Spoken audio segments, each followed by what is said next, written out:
Olá, olá! Vamos para mais uma aula de xadrez, e nessa aula de xadrez a gente vai falar sobre finais ainda contra a defesa Berlim, né? Uma estrutura de defesa Berlim e como a gente vai se aproveitar, né, para poder vencer essa partida.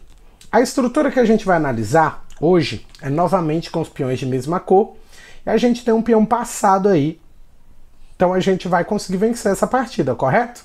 Correto, mas com muito cuidado, com muita análise, com muita paciência, sem pressa, sem pressa. Então vamos lá.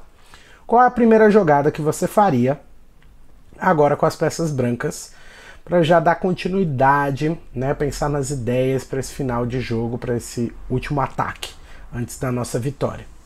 Primeiro, a gente joga aqui C3, porque a gente precisa de um suporte para o nosso bispo e a gente quer continuar com esse tipo de vantagem, né, aqui para poder ajudar o nosso peão na promoção dele. O rei joga em E7, se aproximando do peão, e a gente joga bispo em D4, né? Ele não vai querer trocar por conta das debilidades dele, ele joga rei E8. A gente joga peão C4, né? Agora sim, porque ele tem que jogar C5, ele não vai conseguir, né, capturar agora de cara. Quando ele joga C5, a gente joga bispo E5, bispo A5, rei F6, beleza? Se ele joga C6, a gente joga E7, porque agora a gente tem o caminho ali, ó, para atacar a ala de peões dele. E ele precisa se esforçar para tentar capturar esse peão. Ele joga bispo E1, rei E6, ele joga bispo H4 atacando o nosso peão, rei D6, e quando o bispo toma E7, rei toma C6 e a gente começa a atacar os peões dele. Peão toma C4, peão toma C4, rei D8, bispo D6, bispo H4 não pode capturar de novo, bispo toma C5, né? Porque senão ele não ia ter mais peças para poder lutar contra esse final.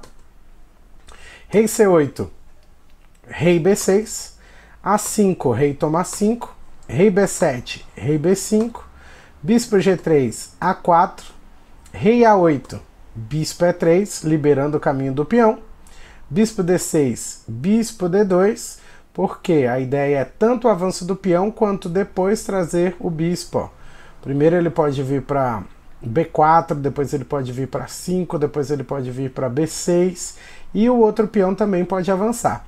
O peão pode vir para C5, C6, rei B7, bispo B4 primeiro, bispo C7, C5, bispo H2, C6 cheque, rei C7, A5, bispo G3, A6, todos os peões em casas brancas, bispo H2, estou ameaçando, né, o avanço do peão para A7, bispo C5 para proteger A7, rei B8 protege A7, bispo B6 e eu quero, ó, meu caminho do rei ali todinho para, né, dar o suporte para a promoção do peão. Bispo G3, rei C4, bispo H2, rei D5, bispo G3, rei E6, bispo H2, rei D7. Conseguiu chegar na casa de apoio, bispo G3, bispo C5, porque agora eu entrarei entre o bispo, né, e a casa de promoção ou de proteção que ele tem para eu não conseguir promover o meu peão. E ele não tem mais o que fazer, não tem mais como defender essa posição. Vitória das peças brancas. São algumas ideias para a gente levar para o nosso final de jogo e conseguirmos pequenas vantagens para a vitória, né, nesses casos. Temos várias outras aulas mais detalhadas e com mais exemplos de como atacar no final de jogo e principalmente como destruir a defesa Berlim quando nós estamos jogando de brancas. Vamos juntos!